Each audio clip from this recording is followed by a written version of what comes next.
मैंने किया है ये सब गांधार नरेश, मैंने किया है।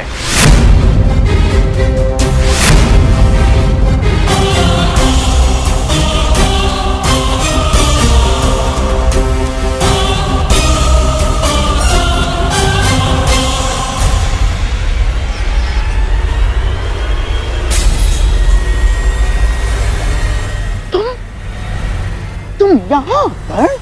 आना पड़ा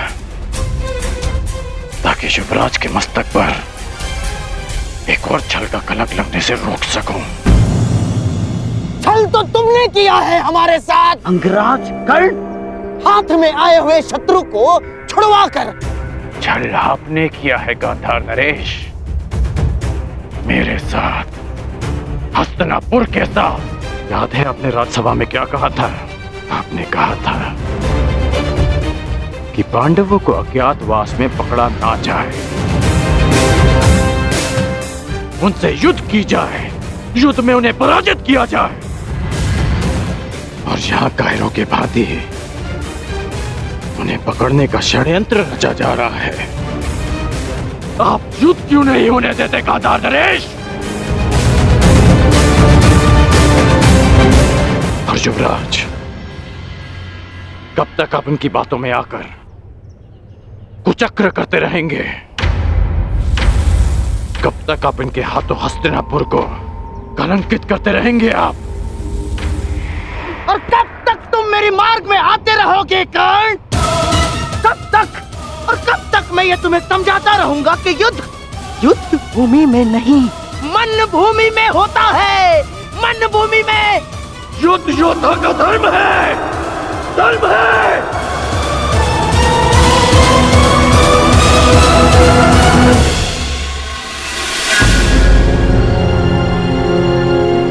बस बस कर्ण,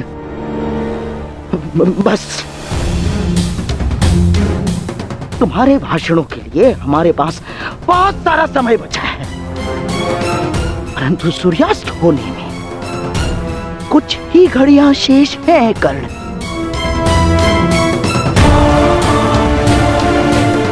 आओ पांडवों को पकड़ते हैं। नहीं, मैं इस छल में आप सबका साथ नहीं दूंगा और ना ही इस छल को होने दूंगा।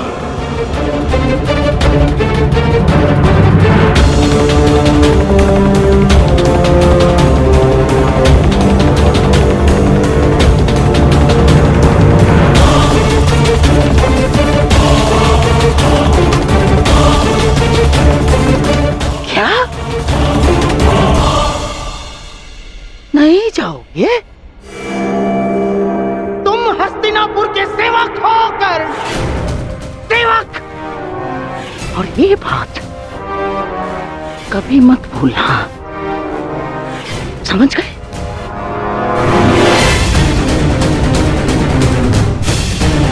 और जयद्रथ हस्तिनापुर के जामाता श्री है। अगर पांडवों ने उन्हें कोई हानि पहुंचाई कर्ण, तो हमारी दुशाला को पीड़ा होगी। और हस्तिनापुर के सेवक होने के नाते तुम्हारा यह कर्तव्य है, तुम जयद्रथ की रक्षा करो। और इसलिए पांडवों को पकड़ना होगा कर्ण, छल नहीं होने दूंगा। बस!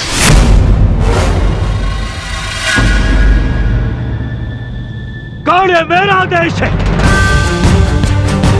तुम मेरे साथ चलोगे।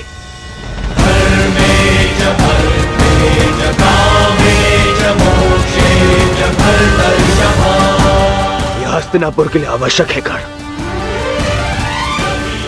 और मेरी बहन दुशाला के लिए भी। जी युवराज।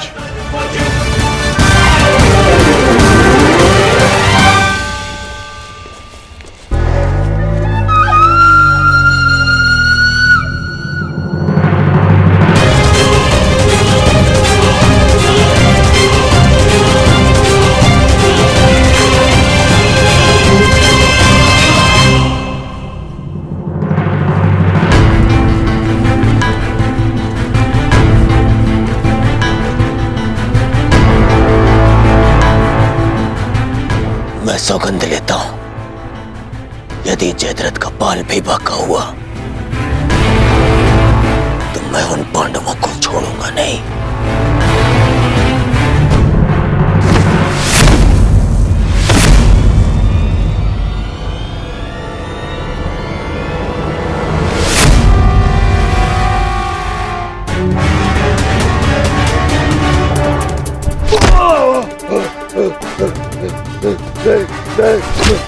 छोड़ो।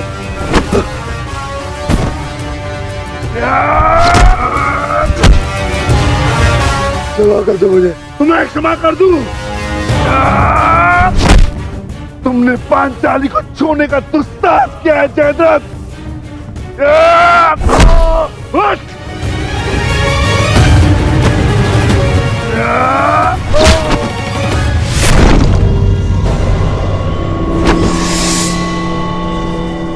उसका दंड तो तुम्हें मिलकर रहेगा जयद्रथ।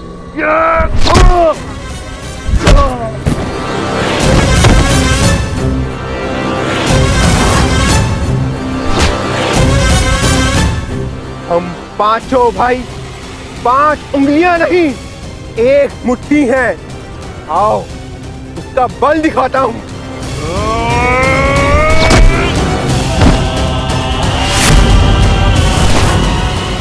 हम द्यूत भवन में विवश क्या बैठे, तुमने तो ये सोच लिया कि पांडव सदा सब कुछ सहते रहेंगे। यदि तुम्हें क्षमा कर दिया तो इतिहास हमें क्षमा नहीं करेगा।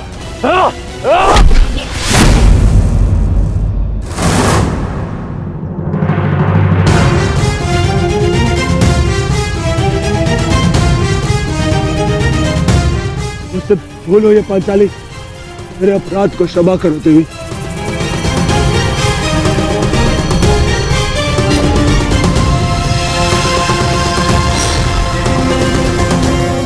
युधिष्ठिर, अभय दान दो मुझे। भूल को क्षमा किया जा सकता है, परंतु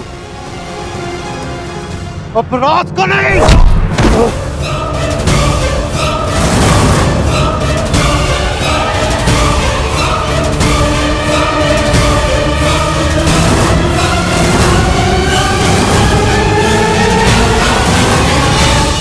अभय दान दो युधिष्ठिर, तुम्हारी बहन का पति हूं मैं।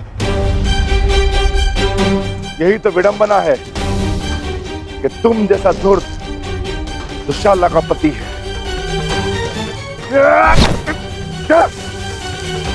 तुमने पांचाली को ऐसे ही घसीटा था ना?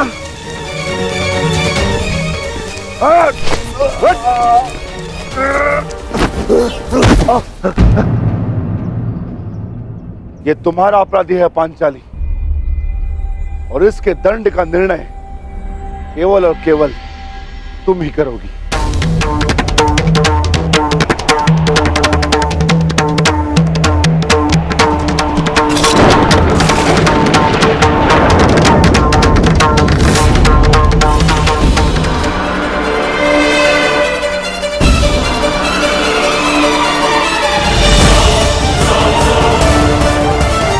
क्षमा कर दो पांचाली, मेरे अपराध को क्षमा कर दो। जिस सीमा को तुमने लांघा है उसके पार क्षमा और दया नहीं की जा सकती। इस अपराध का दंड तुम्हें अवश्य मिलेगा।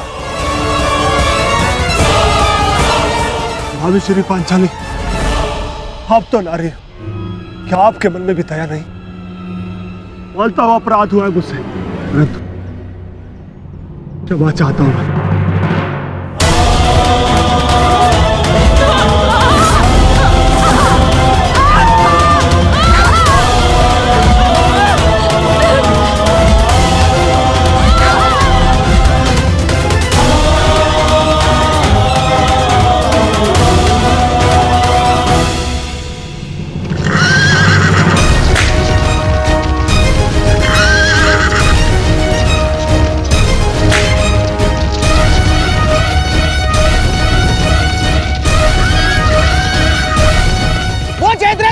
नहीं करेंगे दुर्योधन। अब एक ही मार्ग है केवल दुर्योधन, समय रहते हम उस तक पहुंच जाने चाहिए।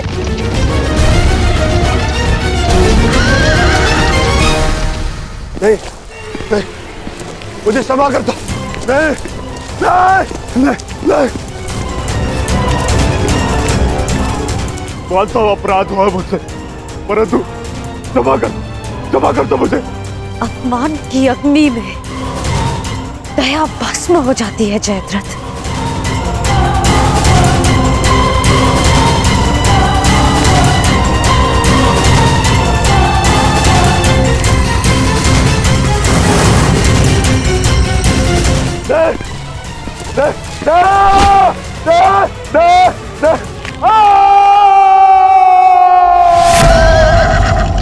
दुर्योधन, ये तो जमाता का स्वर है।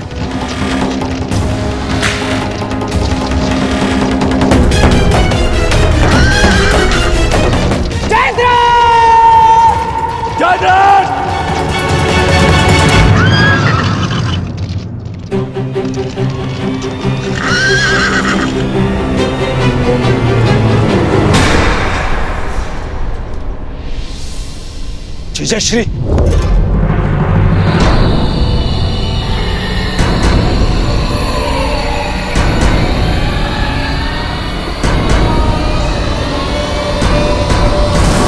जीजाश्री, जीजाश्री उठिए। जामाता श्री, महाराज जयद्रथ, जयद्रथ, जीजाश्री उठिए। जीजाश्री, जामाता, आंखें खोलिए जयद्रथ, महाराज जयद्रथ। जीजाश्री उठिए, उठिए, उठिए जीजाश्री।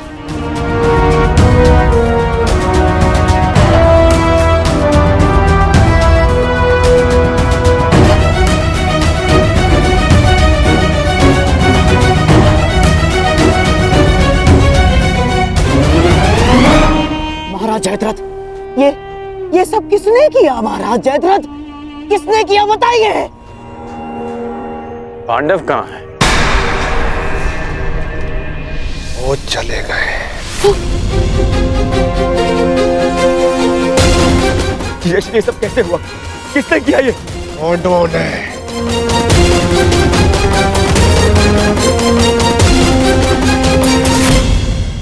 मैं उनके समक्ष बहुत रोया, गिड़गिड़ाया, क्षमा मांगी, परंतु उन्होंने मेरी एक ना सुनी।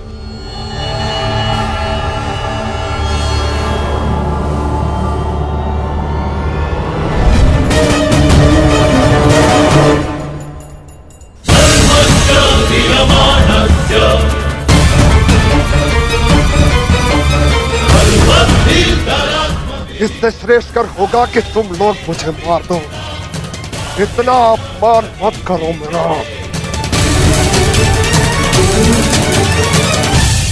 इस अपमान के पश्चात मैं जीत बचा तो ऐसा भयंकर प्रतिशोध होगा कि तुम पांचों की आत्मा कांप उठेगी। मत कर दो मेरा। अवश्य कर देता, परंतु वो दंड तुम्हारे लिए बहुत सरल होता। तुम्हारी ये 5 चोटियां स्मरण दिलाती रहेंगी तुम्हें कि पांचाली को हाथ लगाकर तुमने कितनी बड़ी भूल की थी। और फिर दुर्योधन को संदेश भी तो देना है कि तुम्हारा ये अपमान एक चेतावनी है उसके लिए कि हम अपना अपमान अभी तक नहीं भूले। 1 वर्ष पश्चात हम फिर लौटेंगे अपनी प्रतिज्ञा पूर्ण करने। बस अर्जुन, बस इतना ही पर्याप्त है। चलो। अर्जुन, मैं प्रतिशोध लूंगा।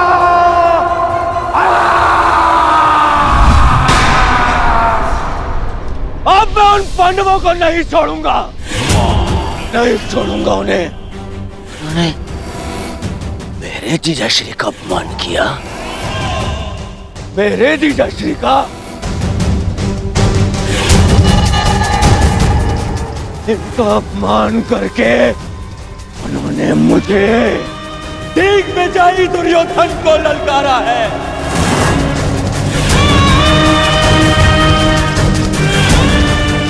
अधिक दूर नहीं गए होंगे वो पांडव।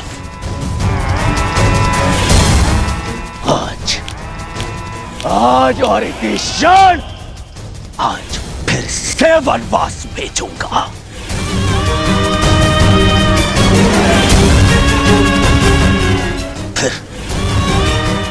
फिर मैं उनका वध करूंगा।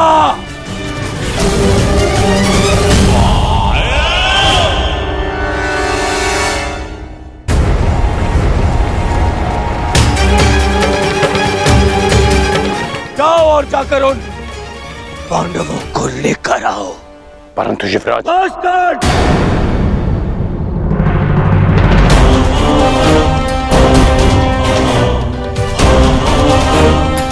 बस अब और नहीं।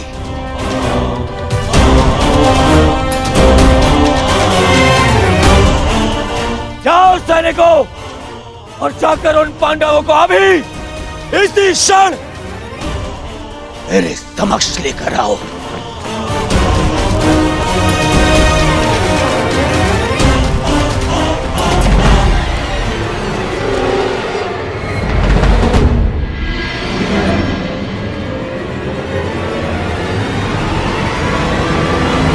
कौन? तुम भी जाओगे और ढूंढोगे पांडवों को। यह हस्तिनापुर के युवराज का आदेश है तुम्हें।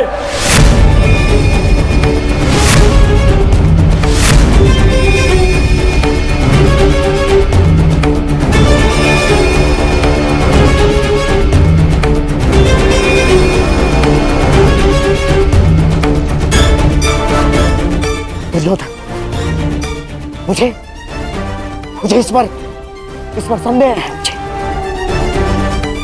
न जाने मुझे ऐसा क्यों लगता है कि इसने पांडवों को ढूंढ भी लिया, तो ये हमें बताएगा नहीं ना।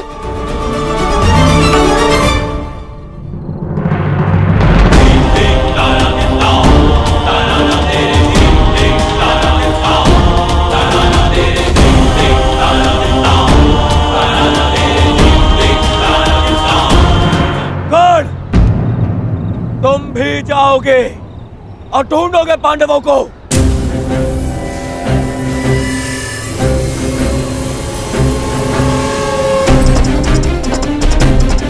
दुर्योधन, न जाने मुझे ऐसा क्यों लगता है कि इसने पांडवों को ढूंढ भी लिया, तो ये हमें बताएगा नहीं ना।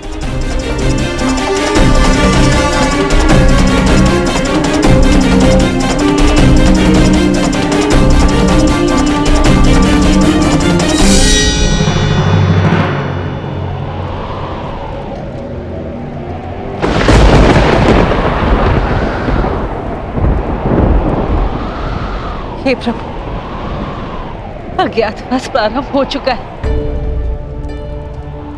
मेरे पुत्रों को सकुशल रखना, उन्हें शत्रु की दृष्टि से बचाए रखना।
भाग्य हमारे पक्ष में।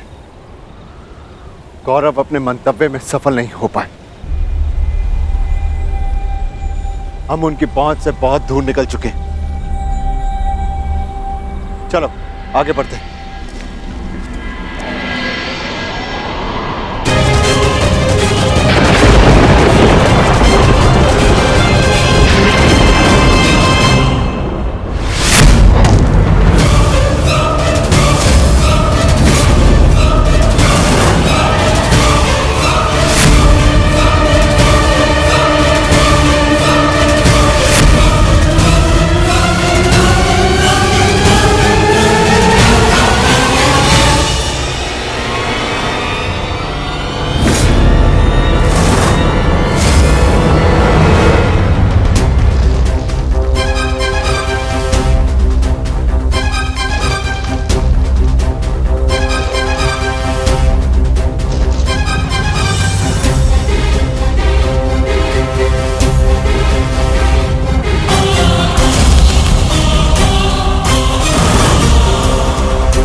यदि आज फिर से वनवास भी गया तो तुम्हें स्वर्ग पहुंचा कर जाऊंगा।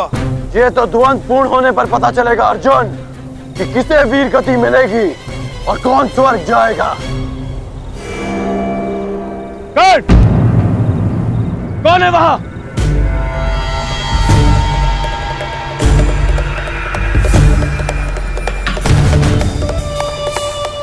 वहां पर पांडव है क्या?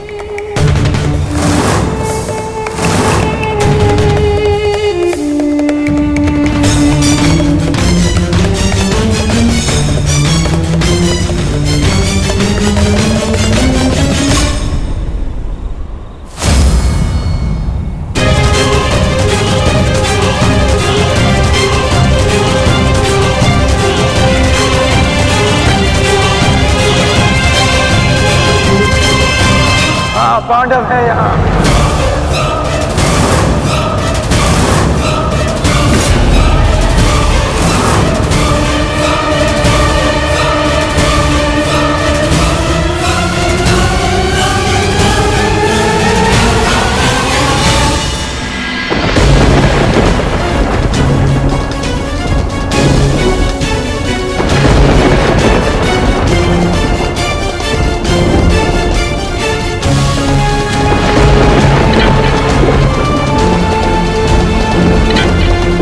ये दीपक मेरे पुत्रों के प्रतीक है, इन्हें मैं बुझने नहीं दे सकती।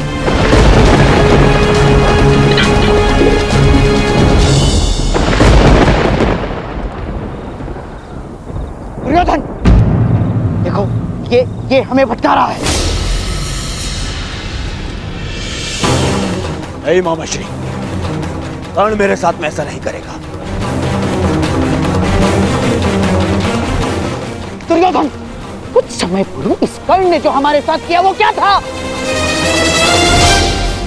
हाथ में आए हुए पांडवों को जाने का अवसर दिया इसने।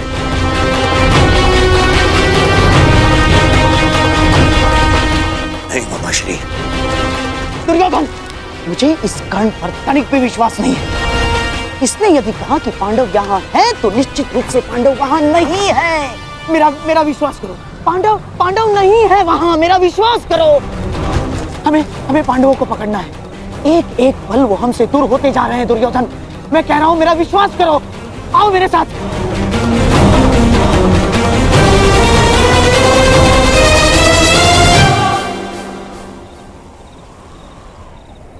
मामाश्री कह रहा है तुम्हारा, इस पर विश्वास करोगे तुम? इस पर?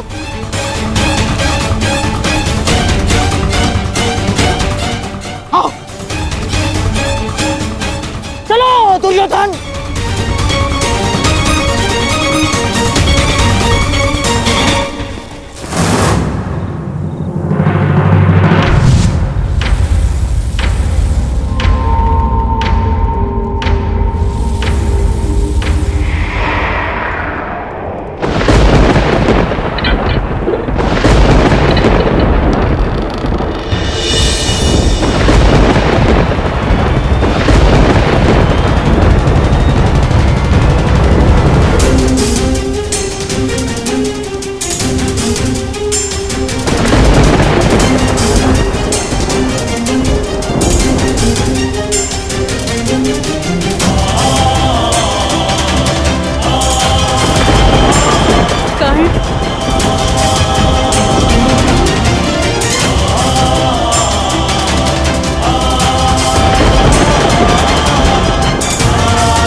ये मत समझना कि मैं तुम्हें दयावश छोड़ रहा हूं,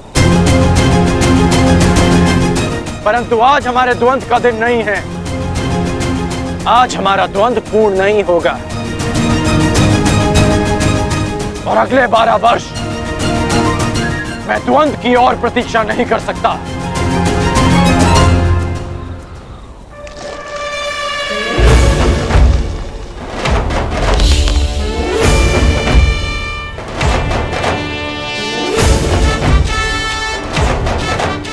एक वर्ष पश्चात हम फिर मिलेंगे अर्जुन, जब तुम्हारा अज्ञातवास पूर्ण हो जाएगा। तब हमारे मध्य और कोई नहीं होगा।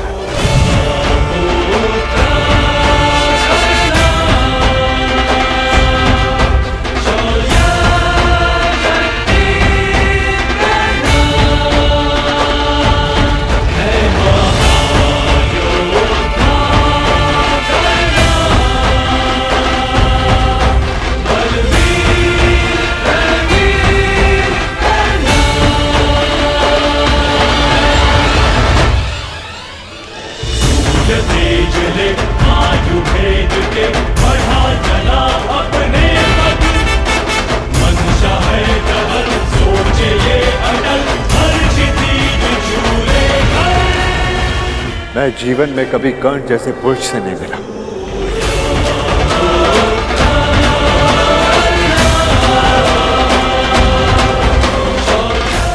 कदाचित ये हमारे पक्ष में होता।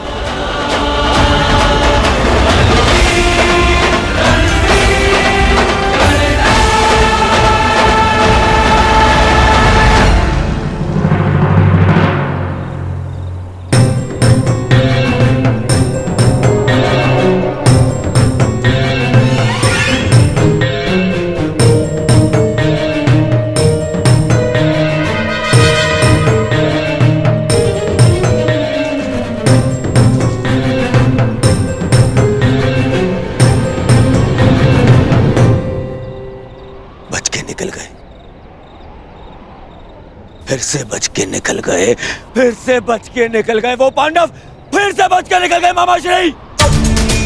दुर्योधन, लगता है इस समय भाग्य उनके साथ है।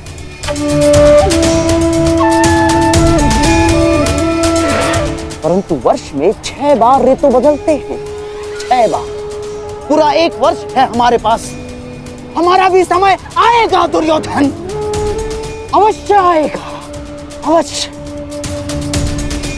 परंतु अब बहुत रात्रि हो चुकी है। अब रात्रि के इस अंधकार में उन पांडवों का पीछा करना असंभव होगा। अब क्या करना, इसका निर्णय हस्तिनापुर जाकर ही करेंगे।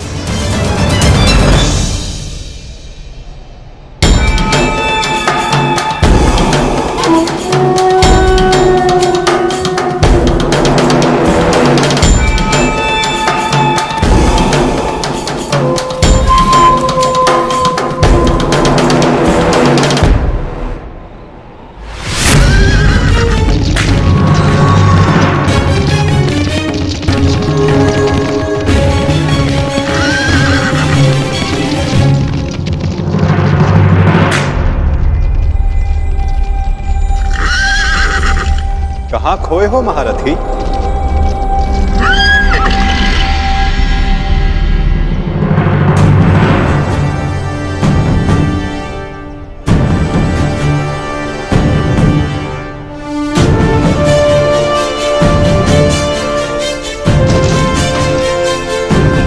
प्रणिपात केशव, क्षमा कीजिएगा, मैंने आपको देखा नहीं। क्योंकि मन उद्विग्न है, द्वंद अधूरा छोड़कर आ गए। हाँ, पाषाण बनकर जिस जल में गिरे थे उसी के साथ छल किया अंगराज। क्या इसे मैं ये संकेत समझूं कि तुम न्याय के पक्ष में आ रहे हो? आप तो सब जानते हैं केशव। हाँ, परंतु तुम्हारे मुख से सुनने का अलग ही आनंद है मित्र।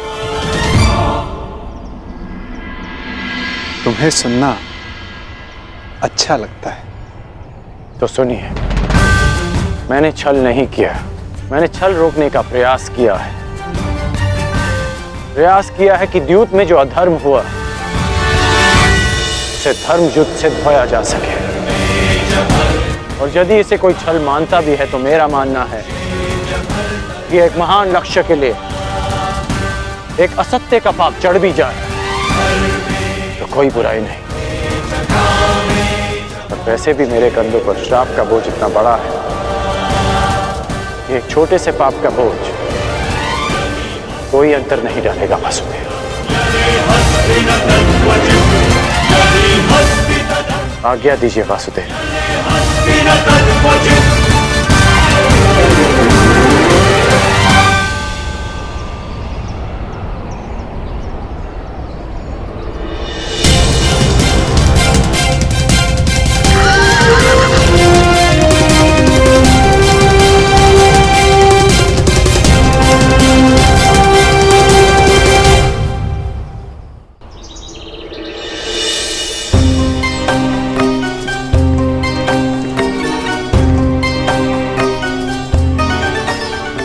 नहीं जाता। तनिक विश्राम कर ले आर्य पुत्र।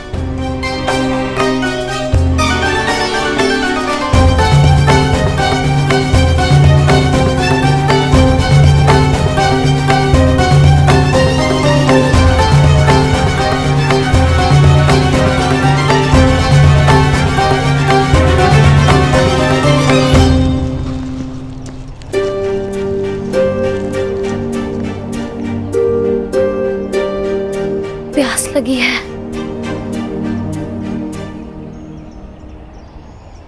यहाँ तो आसपास जल भी नहीं दिखता।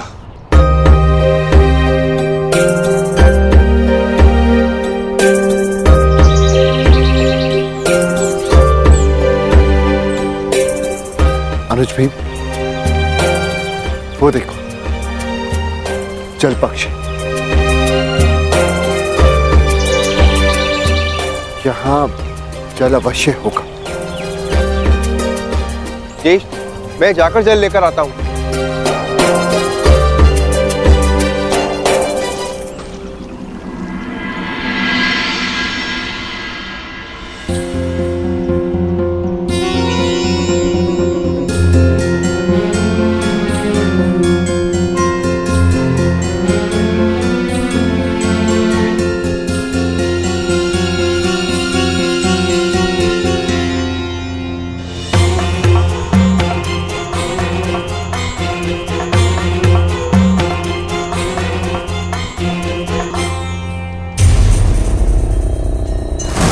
रुक जाओ।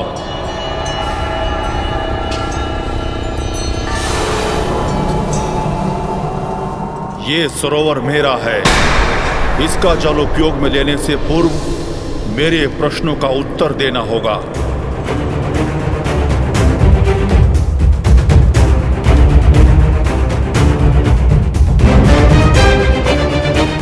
मैं नहीं जानता कि तुम कौन हो, परंतु तुम इतना जान लो, मैं पांडुपुत्र नकुल हूं, गुरुवंशज, महाबली भीम, धनुर्धारी अर्जुन का अनुज। मुझे तुमसे कोई भय नहीं है। ये वीर भोग्य वसुंधरा है। मुझ में बल है और मैं जल लूंगा।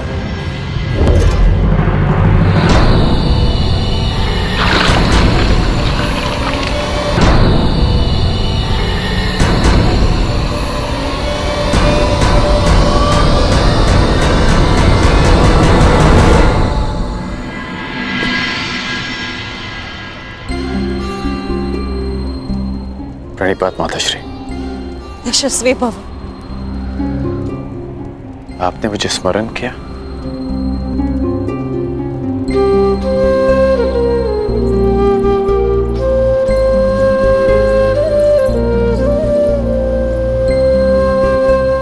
सुना मैंने कल क्या हुआ, किस प्रकार तुमने मेरे पुत्रों को फिर वनवास जाने से रोका।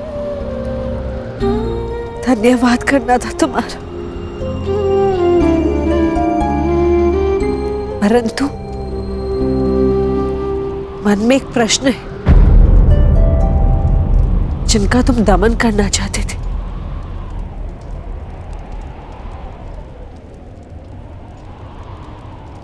उन्हें क्यों छोड़ दिए? प्रतिज्ञा ली थी कि युद्ध में आपके पुत्रों को पराजित करूंगा, इसलिए जाने दिया। अर्थात वो युद्ध में अवश्य पराजित होंगे।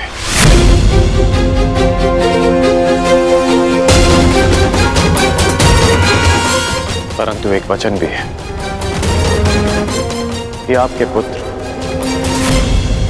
1 वर्ष का अज्ञातवास अवश्य पूर्ण करेंगे।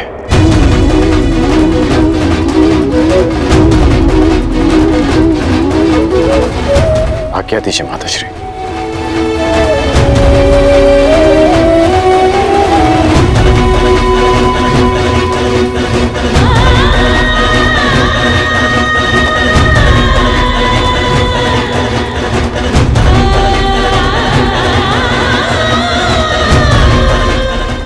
जिनका तुम दमन करना चाहते थे उन्हें क्यों छोड़ दिए? प्रतिज्ञा ली थी कि युद्ध में आपके पुत्रों को पराजित करूंगा, इसलिए जाने दिया। परंतु एक वचन भी है कि आपके पुत्र 1 वर्ष का अज्ञातवास अवश्य पूर्ण करेंगे।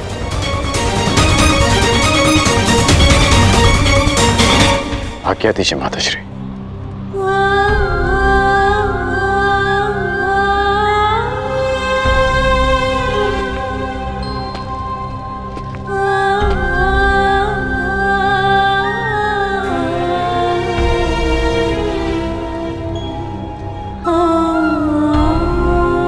कदाचित मैं तुम्हें बता सकती पुत्र कि तुम सबसे ज्येष्ठ कौनते हो। हे भगवान, एक वरदान को क्यों मेरे लिए अभिशाप बना डाला तूने?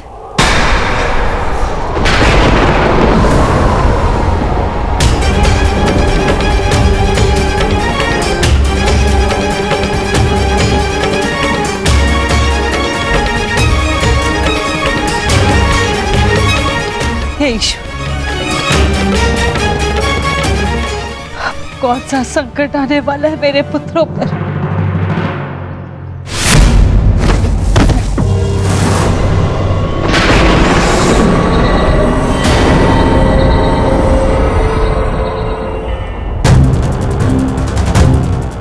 इतना विलंब हो गया है। अब तक तो नकुल को आ जाना चाहिए था। मैं देख कर आता हूँ ज्येष्ठ, कहीं कोई संकट तो नहीं।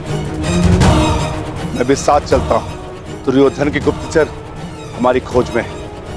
कहीं उनकी ओर से कोई संकट ना आया। यदि शत्रुदल से कोई हुआ तो ज्येष्ठ उन्हें तो मैं स्वर्ग लोक भेज कर ही आऊंगा।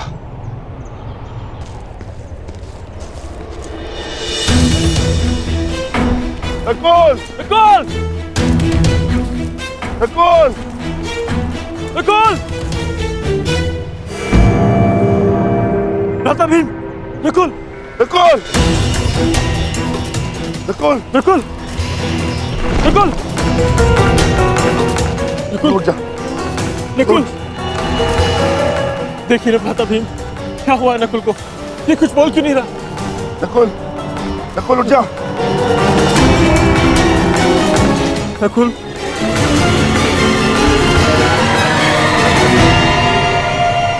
कौन छिपाए यहाँ? किसने मेरे अनुज नकुल पर प्रहार करने का साहस किया है? मैं भीम उसे ललकारता हूँ।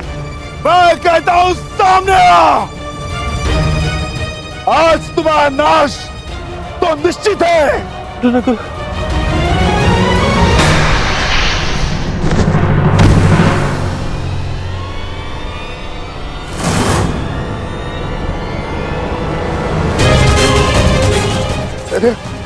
ये क्या हो गया? कदे उठो। नकुल! कदे उठो। कदे!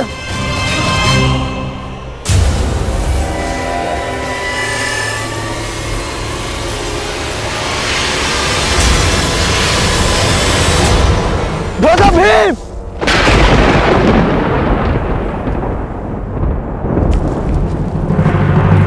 भ्राता भीम! भ्राता भीम! सहदेव! सहदेव! नकुल! नकुल!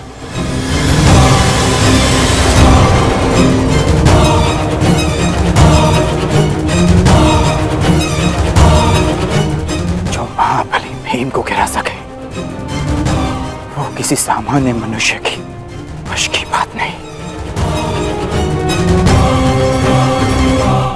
तुम अवश्य कोई मायावी हो, तुम जो भी हो, यक्ष, किन्नर, गंधर्व, मायावी, पिशाच, प्रेत, मेरे समक्ष प्रस्तुत हो और मेरे भाइयों को जीवित करो, अन्यथा अपने प्राण देने के लिए तत्पर हो जाओ।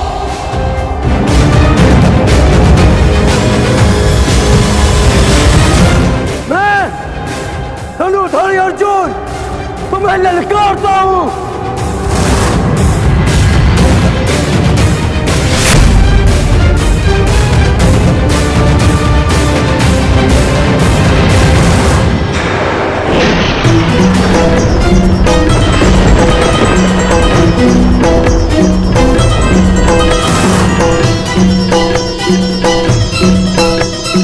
पांचाली, ये भाला तुम्हारी सुरक्षा के लिए। मैं अपने अनुजों को ढूंढने जा रहा हूं। मैं भी साथ चलूंगी आर्या। नहीं पांचाली, संकट पता नहीं कितना बड़ा होगा। ये भाला अपने पास रखो। और हाँ, यदि मैं ना लौटा तो तुम सुरक्षित पांचाल लौट जाना। परंतु पांचाली, ये मेरी आज्ञा है।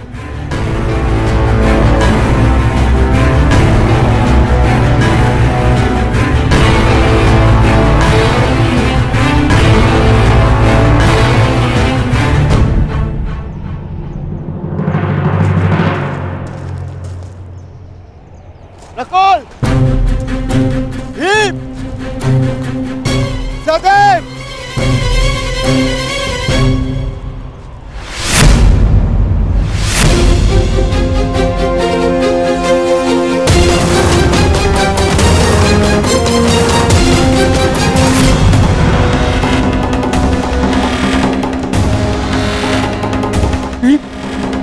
भीम, उठो भीम। सहदेव, सहदेव, नकुल, आंखें खोलो। अर्जुन, अर्जुन अपनी आंखें खोलो। अर्जुन, उठो मेरे अनुजो, उठो, उठो अनुजो, उठो।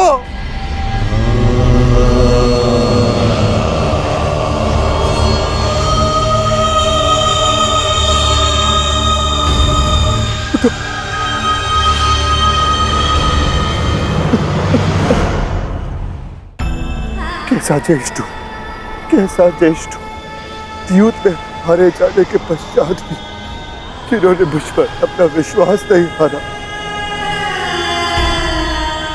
उनकी सुरक्षा मैं कैसे नहीं कर सका। क्या उत्तर दूंगा, क्या उत्तर दूंगा मैं माता कुंती को, क्या उत्तर दूंगा मैं पांचाली को, क्या उत्तर दूंगा मैं उन्हें।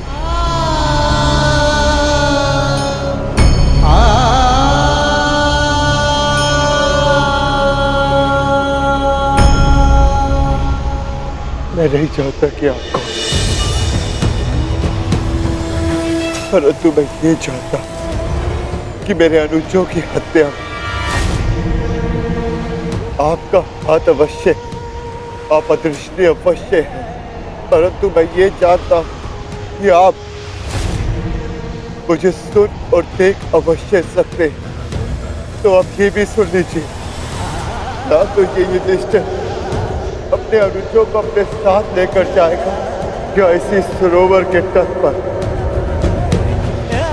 अपने प्राण दे देगा। कृपा करके बताएं कि आप कौन है। मैंने तुम्हारे भाइयों की हत्या की है और तुम्हारे भाइयों का वध हुआ क्योंकि वो इसी के पात्र थे। उन्होंने मेरी आज्ञा की अवहेलना की थी। मेरे प्रश्नों का उत्तर दिए बिना मेरे सरोवर का जल लिया और युद्ध करने को प्रस्तुत हुए। अब तुम्हारी बारी है युधिष्ठिर, मेरे प्रश्नों का उत्तर दोगे या युद्ध का आह्वान? बिना शत्रु को जाने, बिना उसका मंतव्य पहचाने युद्ध करना धर्म नहीं, इसीलिए समक्ष प्रस्तुत होकर आप मुझे बताएं कि आप कौन हैं।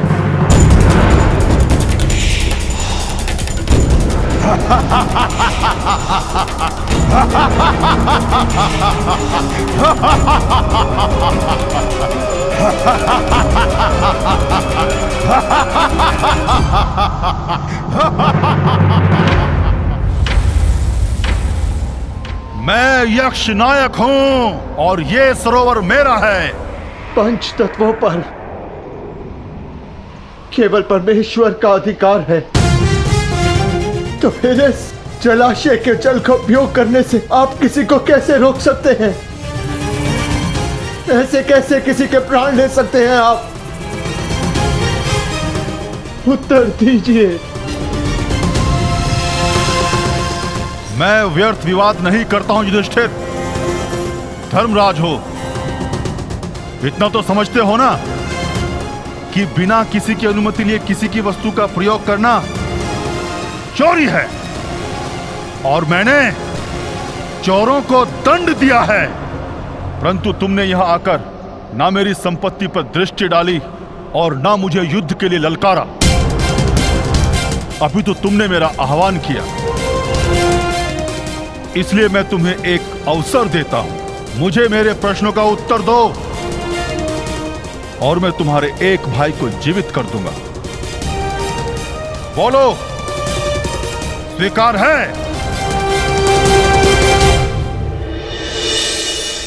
हे प्रभु, मैं नहीं जानती है कैसी लीला है, परंतु इस मां की परीक्षा मत लो। मेरे पुत्रों की रक्षा करो प्रभु, मेरे पुत्रों के। अपने भाइयों के पश्चात मुझे अपने जीवन का कोई मोह नहीं है महोदय।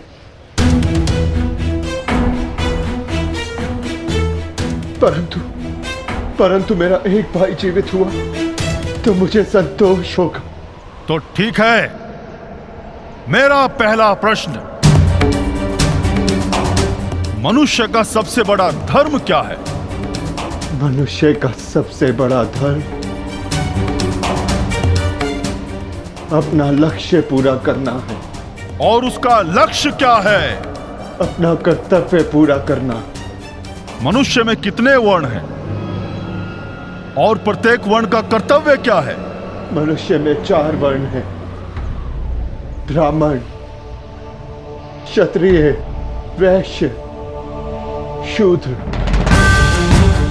ब्राह्मणों का कर्तव्य है केवल वेद पाठ करना ही नहीं, बल्कि धर्म को जनमानस में बसाना भी है। क्षत्रिय का कर्तव्य पराक्रम से धर्म की रक्षा करना है। वैश्य का कर्तव्य आर्थिक उन्नति करना है और शूद्र का कर्तव्य सेवा करना। परंतु इन चारों कर्तव्यों से बड़ा भी एक कर्तव्य है, वो है प्रत्येक मनुष्य का हित करना। क्षत्रिय हो, वैश्य हो या शूद्र हो, यदि वो जनहित नहीं कर सकता तो वो मनुष्य नहीं है। उत्तम युधिष्ठिर,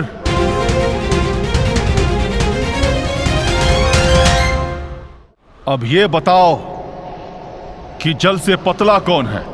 जल से पतला ज्ञान है, जिसकी धारा अज्ञान की चट्टान को काट कर बहती है। भूमि से अधिक सहनशील कौन है? माता भूमि से अधिक सहनशील होती है। और आकाश से ऊंचा कौन है? आकाश से ऊंचा स्थान पिता का है। वायु से अधिक गति किसकी है? और भूसे के तिनकों से अधिक संख्या किसकी है?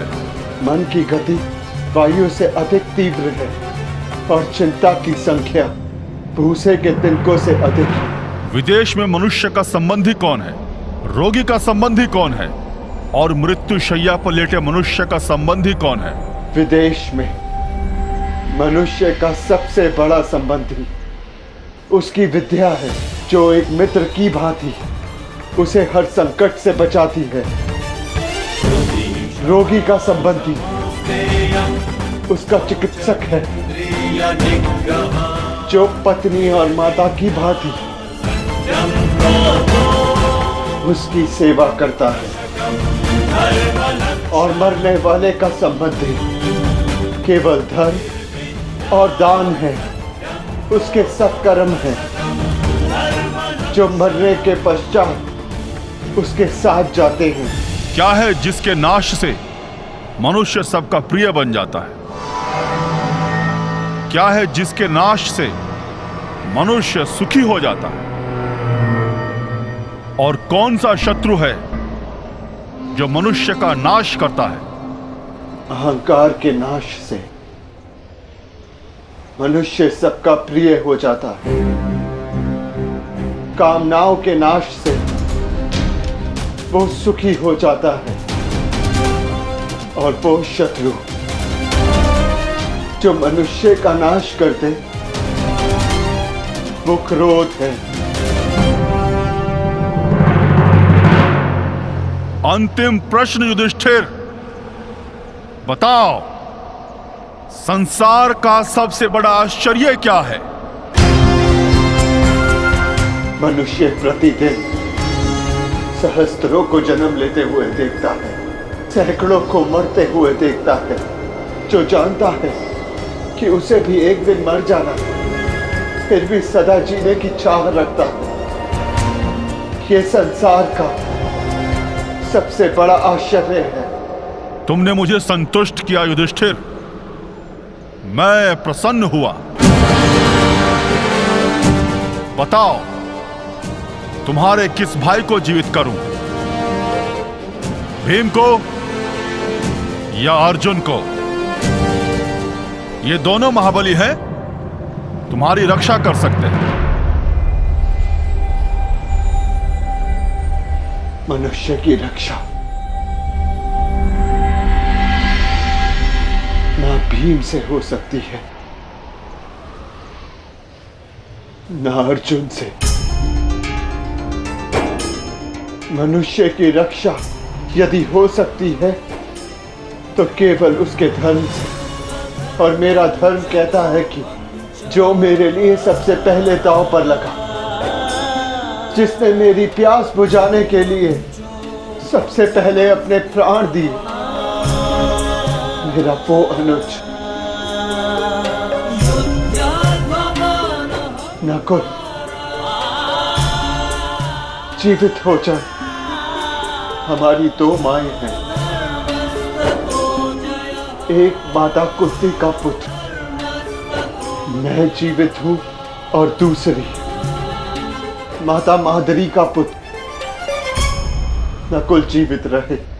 अति उत्तम युधिष्ठिर, जो विपत्ति में भी न्याय और धर्म का साथ नहीं छोड़े, वही सफल होता है। तुम अपनी परीक्षा में सफल हुए।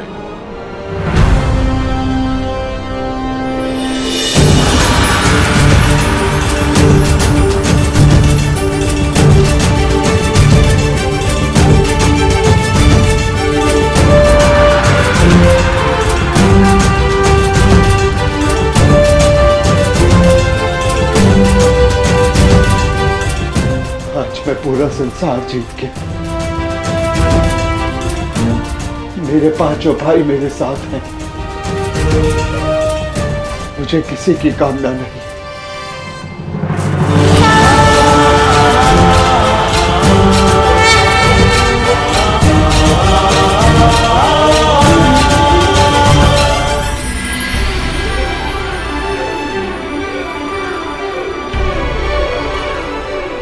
मैं धर्मराज हूं युधिष्ठिर, तुम्हारा पिता।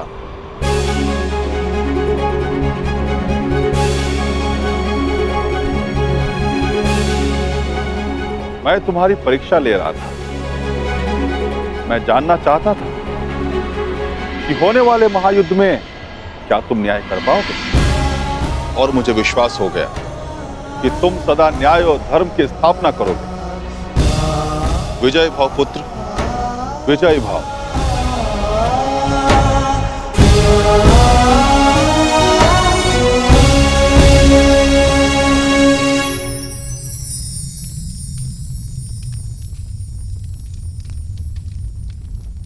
मेरे सभी पुत्र अब सुरक्षित हैं। धन्यवाद देव।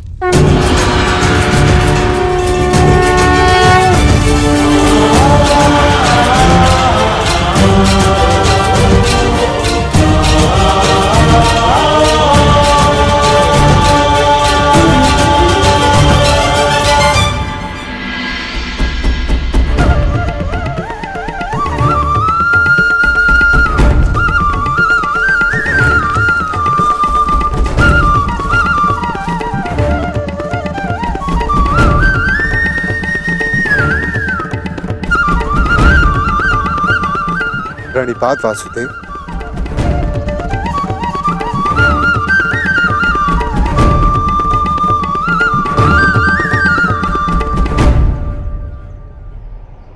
आप यहां वासुदेव?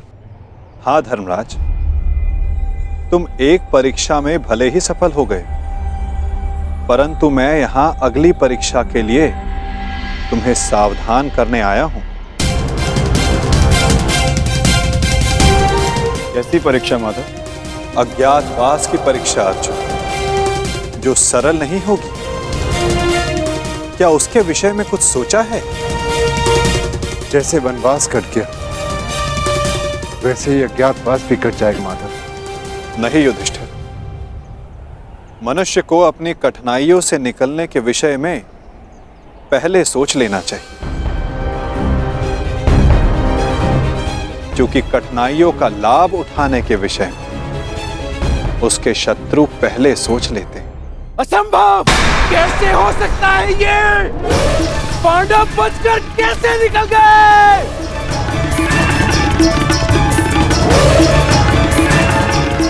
दिग्विजय प्राप्त कर ली, चारों दिशाएं जीत ली, परंतु हर बार पांडवों से क्यों हार जाते हो तुम? इतने सैनिक साथ थे, शकुनी तुम भी थे, फिर कैसे असफल हुए? कैसे?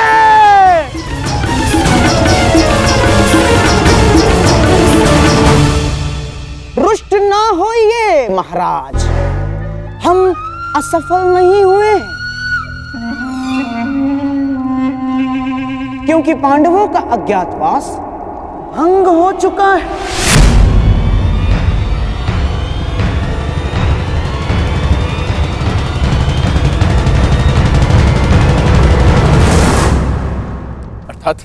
अर्थात ये महाराज कि अंगराज कर्ण ने पांडवों को अज्ञातवास में देखा था।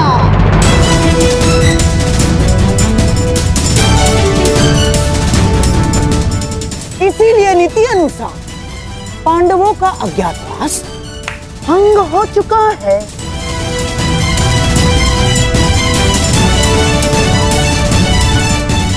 है ना कर्ण? क्या ये सत्य है कर्ण? तुमने पांडवों को देखा था?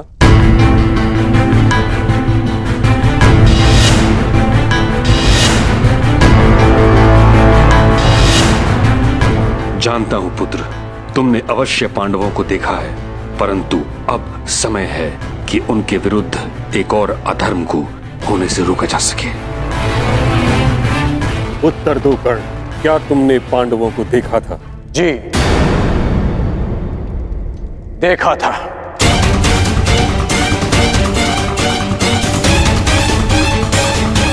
क्या तुम्हारी बात का सत्यापन करने के लिए कोई साक्ष्य है? नहीं। ऐसा क्यों? जब तक सैनिक वहां पहुंचे, पांडव वहां से जा चुके थे और मैंने गांधार राज और युवराज को बताया था कि पांडव मेरे समक्ष खड़े हैं, परंतु उन्होंने मेरी बात का विश्वास नहीं किया और दूसरी ओर चले गए। गांधार राज, अज्ञातवास के नियमों के अनुसार साक्ष्य को कुरुकुल के किसी सदस्य का समर्थन होना चाहिए। अंगराज के साक्ष्य होने पर किसका समर्थन है उन्हें?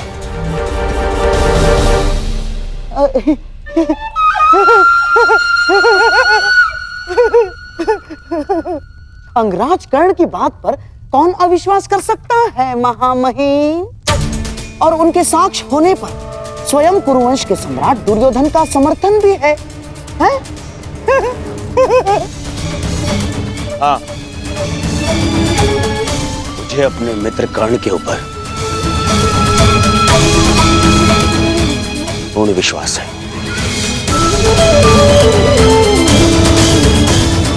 मैं समर्थन करता हूं कि कर्ण ने पांडवों को अज्ञातवास में देखा है। युवराज, यदि तुम्हें विश्वास था तो कर्ण की बात ना मानकर दूसरी ओर क्यों चले गए? और आप गंधार राज, यदि आपको कर्ण की बातों पर विश्वास था तो आप उसके पास क्यों नहीं गए? इसका अर्थ यह है कि आपको कर्ण पर विश्वास नहीं था, अर्थात अज्ञातवास भंग नहीं हुआ।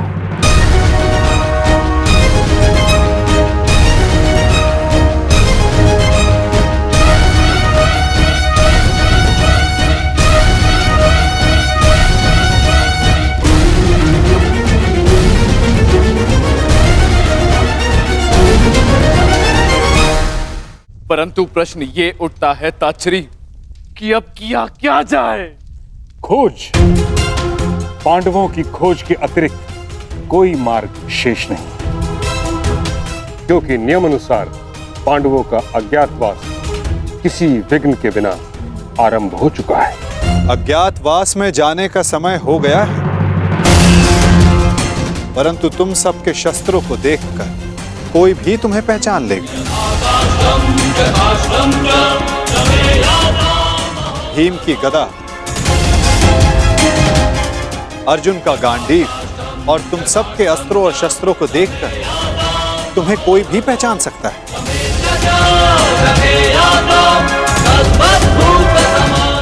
इसीलिए जाने से पूर्व इन्हें छिपा देना आवश्यक है। परंतु कहां माधव? यदि किसी ने यह शस्त्र ढूंढ लिए तो? कोई भी स्थान सुरक्षित नहीं है। स्थान सुरक्षित नहीं होता अर्जुन, स्थान सुरक्षित किया जाता है। मैं समझा नहीं माधव। अपने अस्त्रों और शस्त्रों को नीचे रखो।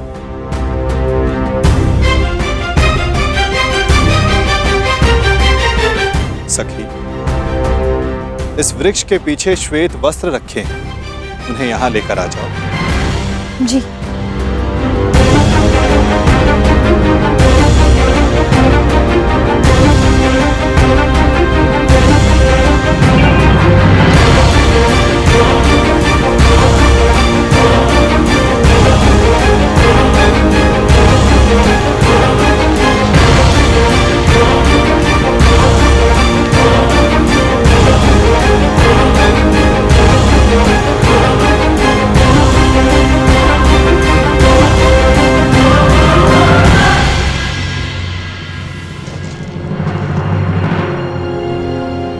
अब जो भी इसे देखेगा उसे यह प्रतीत होगा कि ये एक मृत शरीर है।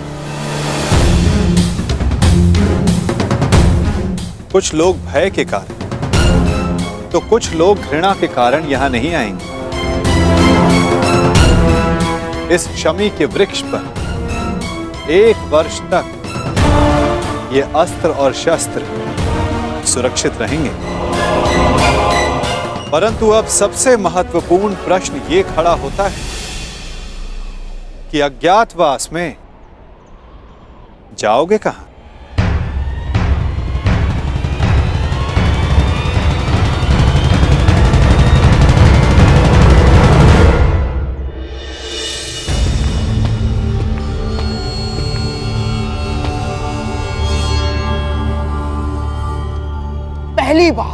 पहली बार किसी ने भरी सभा में शकुनी को मूर्ख सिद्ध किया है कर्ण, और इसका मूल्य तुम्हें चुकाना होगा। मैंने वन में भी सत्य कहा था और राजसभा में भी। मैं तुम्हें मामाजी,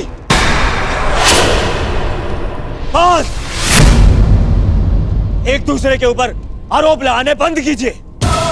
तो हो गया, अपने घायल दम पर आरोप का मलहम लगाना बंद कीजिए आप। और तुम कौन? अपने आप को मेरा सेवक कहते हो ना? तो ठीक है, अब तुम मेरा आदेश मानोगे। जाके ढूंढो उन पांडवों को। केवल 1 वर्ष है मेरे पास, केवल 1 वर्ष। आर्यव्रत के सभी राजा या तो मेरे अधीन हैं और या मेरे मित्र। तो अब जाओ और ढूंढो इन्हें, गुप्तचर भेजो, जो करना है करो। परंतु मुझे सूचित करो कि पांडव कहां छुपे हैं। बस। जिस आर्यव्रत पर विजय पाने के लिए 12 वर्ष लग गए दुर्योधन, 12 वर्ष, वहां 12 महीनों में पांडवों को कैसे ढूंढ पाओगे तुम? अब हमें ये कार्य शक्ति से नहीं, युक्ति से करना होगा दुर्योधन। लीजिए, ये नई युक्ति आई, अर्थात मामाश्री, अर्थात पांडव किसी भी परिस्थिति में हमारे मित्र राष्ट्रों में नहीं जाएंगे ना। वो वहां जाएंगे जिन्होंने हमारी अधीनता स्वीकार तो कर ली, परंतु जो मन से पांडवों के पक्ष में है। मन से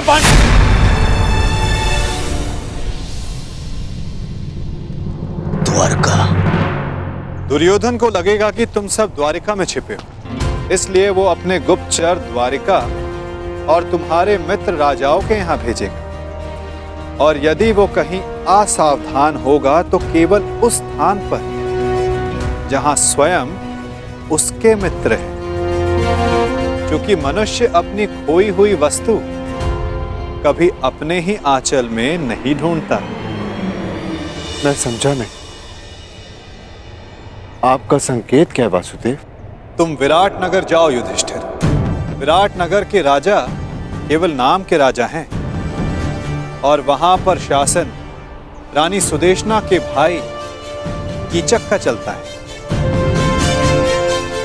और कीचक दुर्योधन का सबसे परम मित्र है, इसलिए दुर्योधन कभी सोच ही नहीं पाएगा कि तुम सब वहां छिपे। सूर्य भले ही मेघों में छिपा, परंतु उसका तेज बाहर आ ही जाता है। ठीक उसी प्रकार मनुष्य भी प्रकृति से भिन्न व्यवहार नहीं कर सकता दुर्योधन, ना?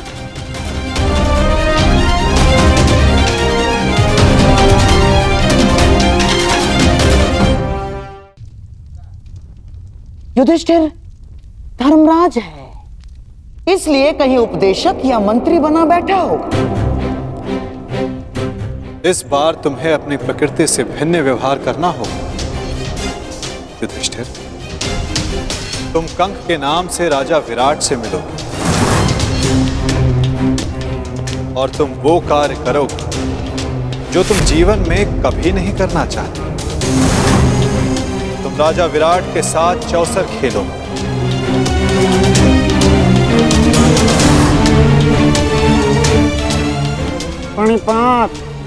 प्रणिपात महाराज। वृकोदर भीम के पेट की अग्नि बुझती नहीं, इसीलिए वो कहीं मिष्ठान्न के प्रतिष्ठान पर होगा। उसकी भूख स्वयं उसका पता बता दे। तुम्हें अपनी भूख पर नियंत्रण रखना होगा भीम। तुम वल्लभ बनकर विराट की भोजनशाला में काम करोगे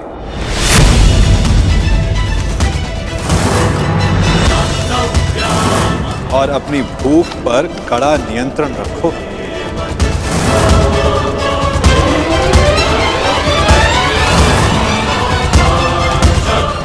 और अर्जुन, उस महाधनुर्धर का पौरुष कहां छिप सकता है ना? वो कहीं होगा सैनिक के वेश में अपना पौरुषत्व दिखाएगा। और तुम पार्थ समय आ गया कि उर्वशी से मिले श्राप को वरदान सिद्ध करने का। तुम्हें 1 वर्ष के लिए अपने पौरुष को त्यागना होगा। नपुंसक बृहन्नल्ला बनकर तुम राजा विराट की संगीतशाला में कार्य करो।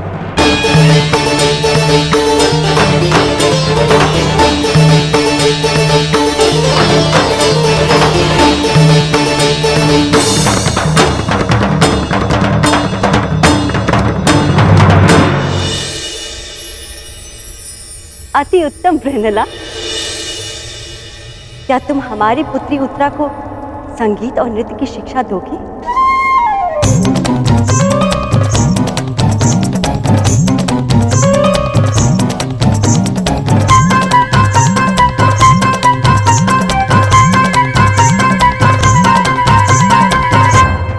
अवश्य महारानी, मैं आपकी अपेक्षाओं पर खरी उतरूंगी।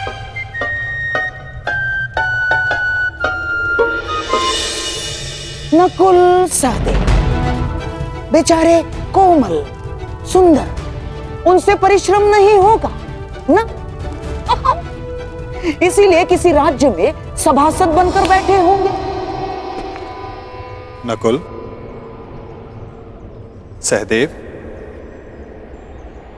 तुम ग्रंथिक बनकर और तुम तंतिपाल बनकर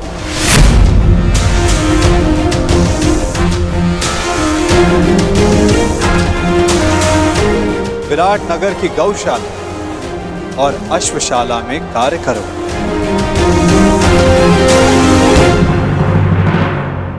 और सबसे अधिक वो पांचाली, उसका तेज,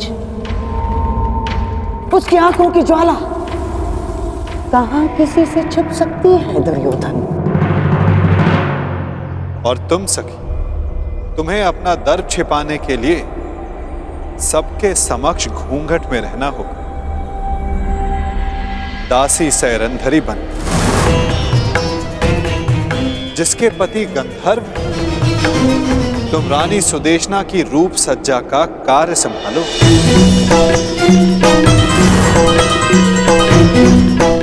सायरंधरी, ये तो अति उत्तम है कि तुम सदा घूंघट में ही रहोगी, क्योंकि हम नहीं चाहते कि तुम्हारा रूप देखकर विराट राज्य तुम्हारे वश में हो।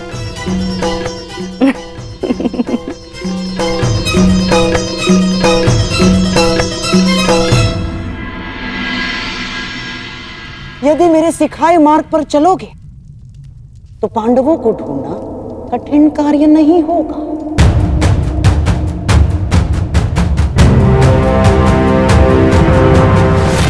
भूल कर रहे हो गांधार राज, पांडव पकड़ में नहीं आएंगे, क्योंकि वो वासुदेव के दिखाए मार्ग पर चल रहे हैं।